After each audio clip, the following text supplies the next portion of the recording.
নমস্কার বন্ধুরা, আমি সুদীপ্ত বলছি। আজকে আমি আলোচনা করব প্রজাতন্ত্র দিবসের সংক্ষিপ্ত বক্তৃতা সম্পর্কে। আমাদের দেশ হলো ভারতবর্ষ, যার সম্পূর্ণ নাম সমাজতান্ত্রিক ধর্মনিরপেক্ষ গণতান্ত্রিক সাধারণতন্ত্র।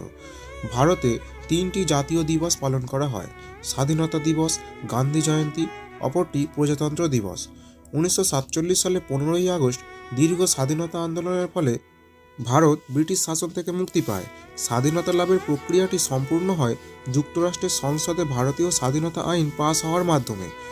এর ফলে ব্রিটিশ ভারত ভেঙে গিয়ে কমনওয়েলথ অফ নেশনসের অন্তর্গত অধিরাজ্য হিসেবে দুটি স্বাধীন রাষ্ট্র ভারত ও পাকিস্তানের জন্ম হয়। তখনও দেশে কোনো স্থায়ী সংবিধান ছিল না। 1947 সালের 28শে আগস্ট একটি স্থায়ী সংবিধান গঠনের জন্য ড্রাফটিং কমিটি গঠন করা হয়। এই কমিটির চেয়ারম্যান ছিলেন বি.আর. আম্বেদকর। 4 নভেম্বর 1947 সালে কমিটি একটি খসড়া সংবিধান